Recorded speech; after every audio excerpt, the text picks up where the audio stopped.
欢迎回来。这个阶段我们还是来关心跟科技相关的议题啊。那是要讲的是全球科技战现在要进到另外一个新的阶段，也就是6G。6G 现在已经不是未来了，而是一个实际在发生的现在进行式。那现在变成了一个新的战略武器。中国大陆官方最近就宣布说，已经完成第一阶段6G 技术的试验，在6G 的这条赛道上面正在遥遥领先。而第一阶段呢，6G 关键技术试验全面完成，包括有300项以上的核心技术储备。另外，在全球呢，中国大陆的6G 专利占比是40.3%，稳居世界第一。还有，在全球第一颗全频段6G 晶片成功的被研制出来，传输的速度呢，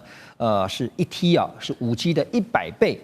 还有一个就是超宽带这个光电融合集成系统也突破了0.5 GHz 到115 GHz 全频段的高速传输。好，所以在这个时候呢，像全球要来宣示的一件事情，就是在6G 的赛道上，目前中国大陆是遥遥领先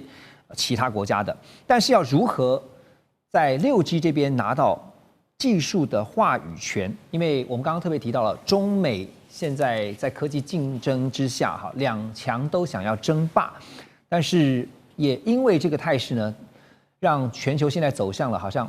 这个脱钩的一个国际现实啊。所以中国大陆要如何主导现在在领先的这个6G，甚至变成未来的全球标准呢？大使，您觉得？我觉得这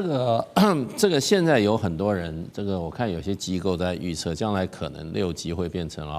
2个系统。那因为现在事实上中国大陆是技术领先，因为你将来你要在标准制定有一个标准制定的国际组叫3GPP 哈，这个是标准制定国际组织，他会看你的专利，来从专利这个角度来看。可是现在美国事实上看起来是要结合日本、韩国还有欧盟一起来打造一个自己的一个未来的6G 体系。所以我看有一些这个专家已经在预测，将来很可能是2个系统，也不一定2大系统。哎，对。那当然技术上可能是有可能的。那我觉得就是说到最后的话，还是要看你这个产品，你的终端用户对哪一个系统比较满意。那个是会决定你的那会决定你这个系统的被接受率。那我们现在就不能排除这个可能性，就是说可能将来会有2个不同的系统，就真正的是脱钩了。对，因为事实上这个6G它将来的这些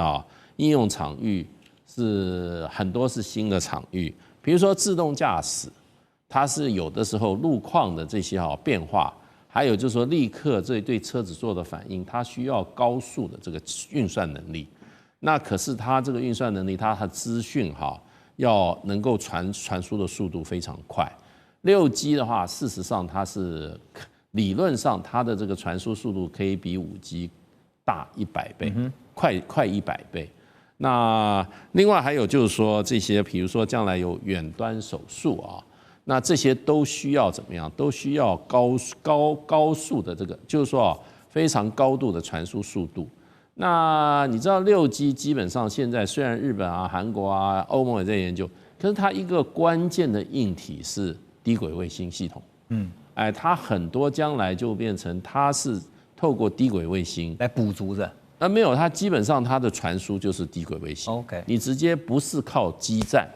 你现在5G 都是基站，像我们台湾很多这些大楼上都是基站、基地台，对，基台。那这个机台本身就是一个受限的，它的速度是跟它的量上面本来就跟这个低轨卫星有很大的差距。那现在事实上在布建这个低轨卫星的，美国有这个星链计划，马斯克星链计划，它已经布了很多。另外一方面就是中国大陆现在已经开始布了。它一个卫星上去，有时候一个火箭上去可以布好几十个。那现在也快速正在追赶当中，因为这个商业运作现在看起来是要在2030年就要进入到实际到市场里面来了。对，所以中国大陆事实上的话，这些专利技术还有各方面技术，事实上可以说是领先的。那硬体的话，就将来就是看你你这个低轨卫星是不是很快可以布建起来？对，那让它发挥功能，主要它是这个传输的量跟速度都远大于目前的5G。那对于很多这些比如说远端手术，它需要这种非常精准、快速的这个讯息传递的时候啊，那这个只有6G 能够可以满足这些这种新的应用的需求。对，那所以我觉得最后中国大陆世上化是不是可以跟美国抗衡的话，我觉得中国大陆永远有一个优势，就中国大陆永远有足够的市场。就跟今天华为一样，华为照样非常非常的大卖，而且它新的这个可是华为的市场主要是中国市场，中国就有15亿人了，对，14亿人，所以我觉得只要中国有这么大的一个市场我觉得美国即使要结合其他的国家要跟中国大陆做抗衡的话，那可能还是会蛮吃力的。而且中国大陆像今天华为的手机，它今天不管是手机还有鸿蒙系统它是自己的作业系统嘛，那就等于说另外一个 system它现在已经在东南亚。那么再走这些中东国家，再往非洲国家，也在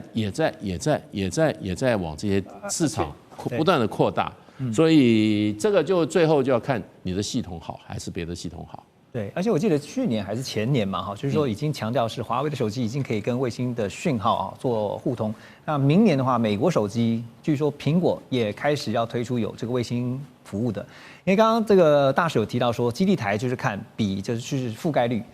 你怎么样能够去让你的覆盖率越来越广就是让这个通讯不会受到阻碍。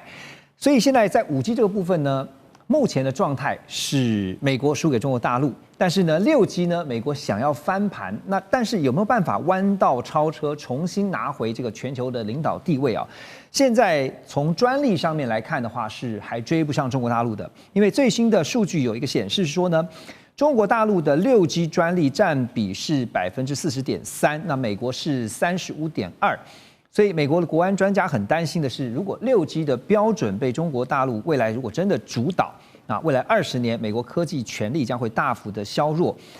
现在日本讲到同样的专利的话，日本有9.9%这个占比，欧洲是8.9%。所以刚才大使特别提到说，美国现在的战略可能就是要拉拢，包括就要联合像是日本啦、欧洲大家一起建立自己的6G 标准，也就是未来真的有可能就是中国的一套，美国的一套。因为我们说这个强国制定规则，弱国则是被定义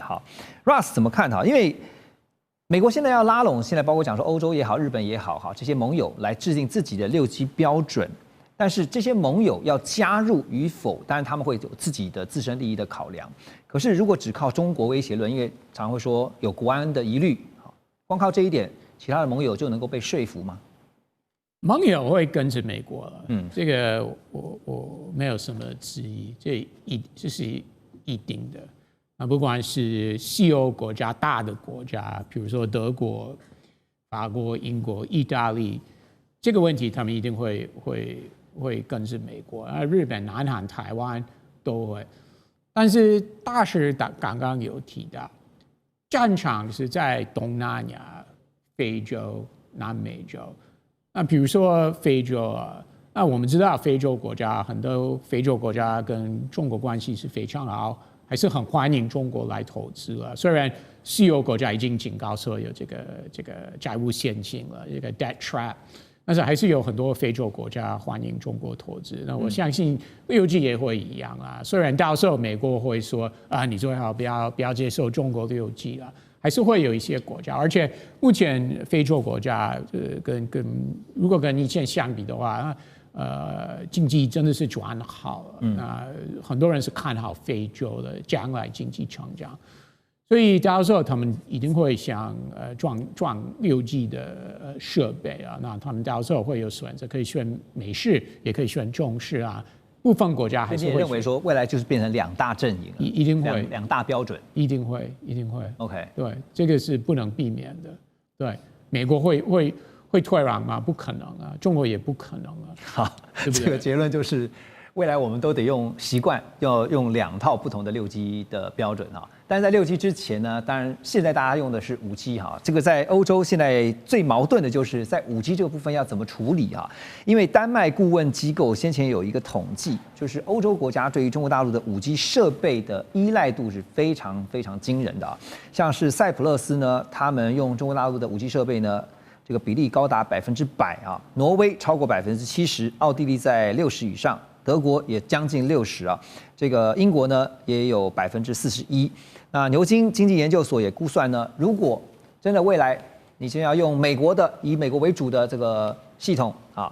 全面禁用华为，全球 GDP 到2035年将会减少1055亿美元。其中光是美国自己就会损失358亿美元啊，而德国总理梅尔茨最近他的喊话呢，他说6G 网络不能用中国大陆的零件，要摆脱依赖。我们常常在节目当中讲说，你依赖久了，你要摆脱真的容易吗？啊，更有趣的是说呢，他说同样他们也要摆脱美国的依赖哈，可是欧洲自己做得到自给自足吗？所以欧洲现在喊归喊，可是他真正的实力到底有吗？庄老师？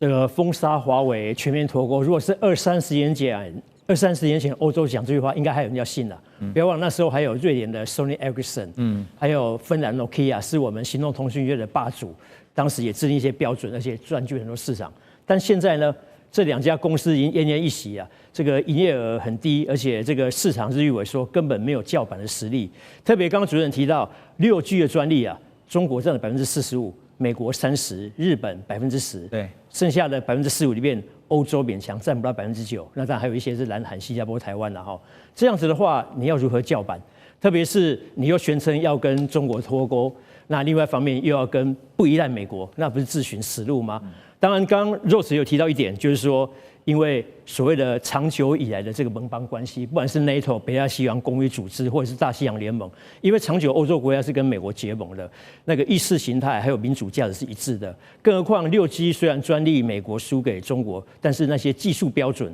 还有一些规格还是美国在主导。所以如果真的要选边站，应该会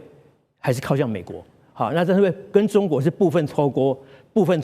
可能全面脱钩，不然会蒙受巨大的损失。当然，中国还有非洲、中东那些国家可以经营，特别是应该记得吧？去年9月，真主党的干部不是因为呼叫器跟对讲机爆炸吗？炸死40个，2000多人受伤嘛。对。那是为了避免手机被以色列监听、被追踪行踪，而采用传呼机，甚至还暗杀。对啊。那这个事件之后呢，当然还扯到我们台湾了，因为我们台湾金阿波罗所生产的传呼机，但我们是委托匈牙利代工，被摩萨德以色列特工植入微量的强力炸药而导致的。后来我看到社群媒体一个消息啊，这个中东国家那些啊，现在改用华为，因为用华为比较安心啊，不可能这种比较安全的，对，不可能这种事情再被暗杀了嘛。不管华为、中兴或欧宝，也不可能再被暗杀了嘛。所以那边也是它可以经营的市场，所以未来这场这个抗争还是有的持续，有戏好看。而且也有一个疑虑，就是选美国的应该会比较贵吧？当然，成本就是一个非常大的问题啊。但是在国家安全的这个大帽子底下呢，到时候会不会不计代价，恐怕值得观察。马上回来。欢迎回来，寰宇全世界。这一段我们把焦点转到俄乌的战场啊。最近在俄乌的前线啊，不是用僵持这2个字可以形容啊，而是前线不但崩溃，后方也出现了腐败，政局动摇。最新的就是俄罗斯呢，他们一次出动430架的无人机，大规模的夜袭基辅，甚至有无人机直接冲入这个公寓大楼啊，造成了至少6人死亡。但是呢，在前线的部分呢，红军城的战线现在被大家所关注，就是会不会被攻陷？因为呢，之前我们也讨论到说有被渗透，那现在俄罗斯的军队呢，从北从南两面推进，用口袋战术，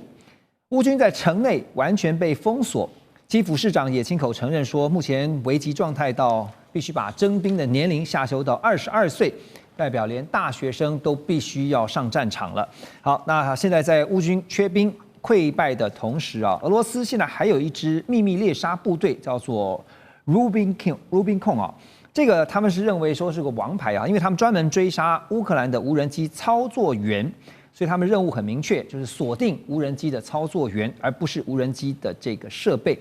因为操作员被击杀的话，无人机就战力归零。所以呢，乌军现在最依赖的侦察跟精准火力啊，就直接被干掉了。那现在呢，俄军的攻击模式转而像在雾天突袭，还有无人机饱和跟压制火炮3合1的战术。乌克兰的第68旅也坦诚说，根本没有办法用侦察影像确认战场的情况，而俄方的无人机跟飞弹也开始针对基辅的关键设施展开一连串的攻击。所以有一个关键点，大家一直在讨论的就是红军城现在会不会失守是不是进入倒数计时？那也让人关注的是，万一红军城一旦失守的话，会不会就是兵败如山倒，变成了一个骨牌效应？庄老师怎么看？如果综合国际媒体的报道来看，的确，红军城已经进入最后的倒数计时了。那台湾媒体有几家跟执政党路线比较接近，偶尔还会放送一些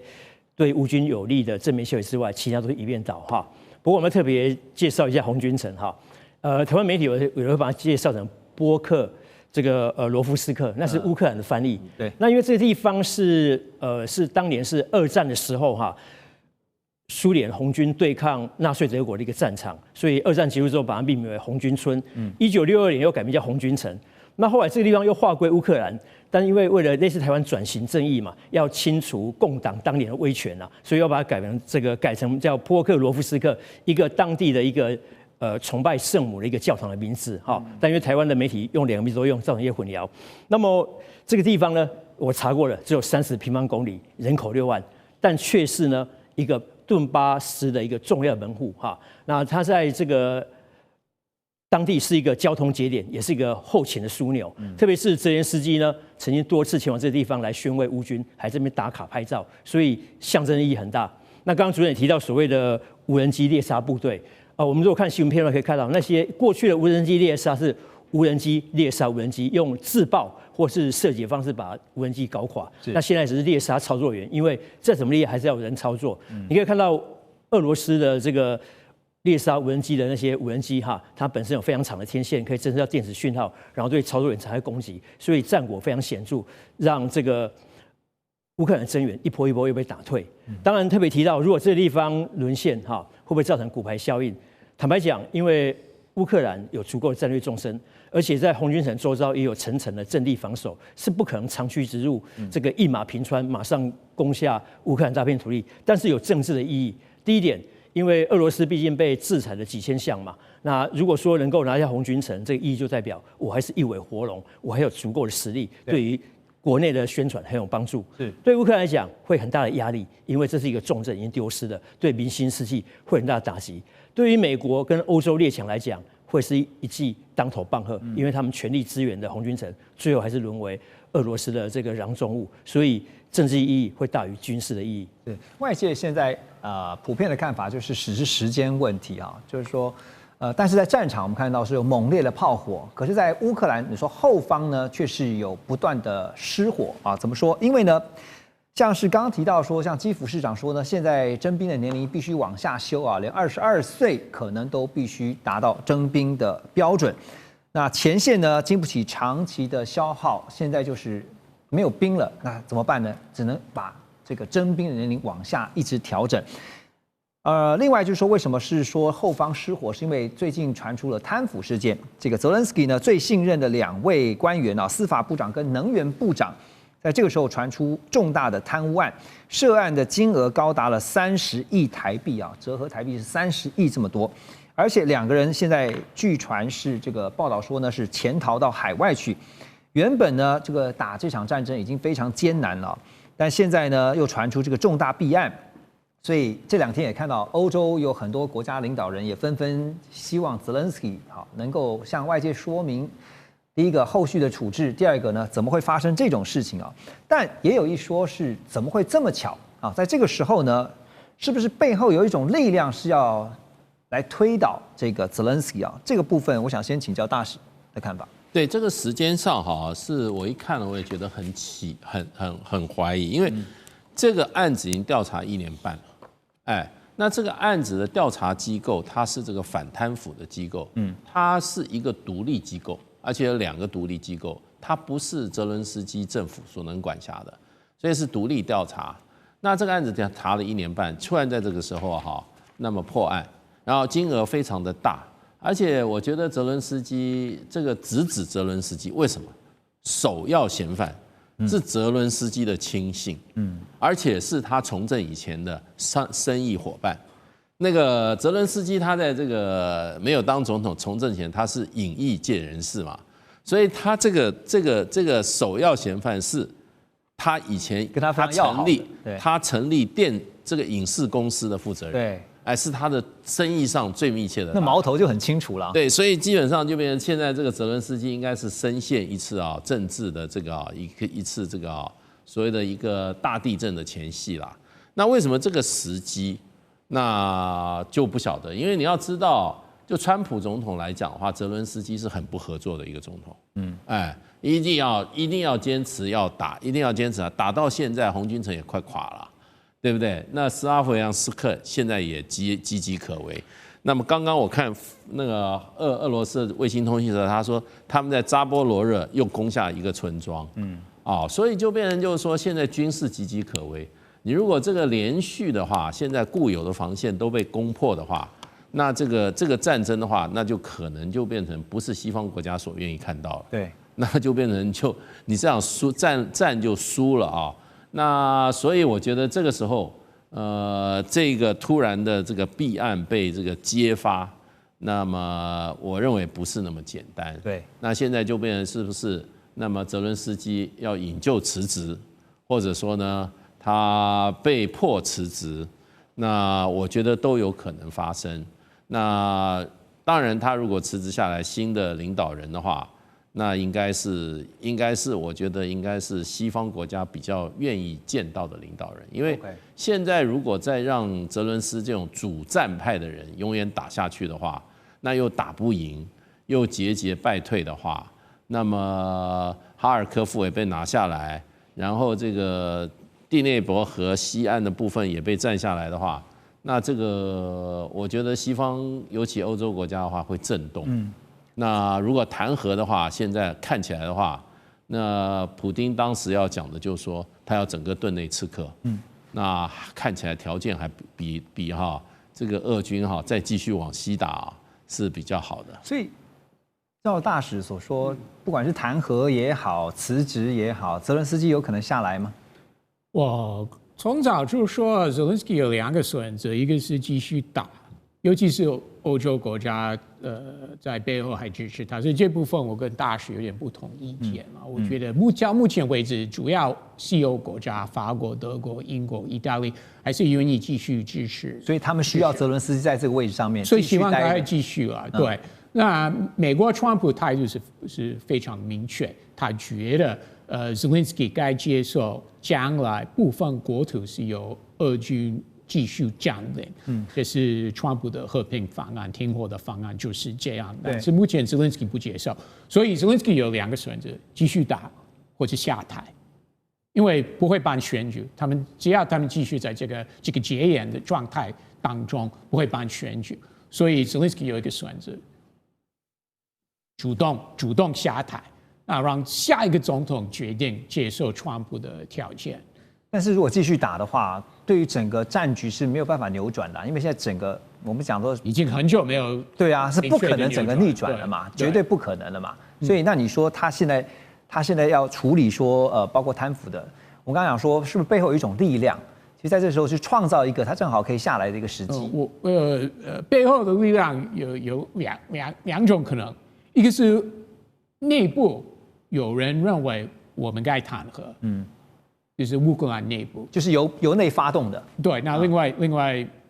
一种可能是美国了，因为我真的认为西欧国家还是很支持 Zelensky 继续打，对，所以两种可能是内部或美国。美国的几率比较高吗？我没有下到消息，我怎么知道？OK， 好，所以那你觉得接下来随着就是我们刚刚讲说军事据点，像是红军城，只是时间问题，它迟早是守不住的。那接下来就看泽伦斯基怎么做啊。但是问题是，泽伦斯基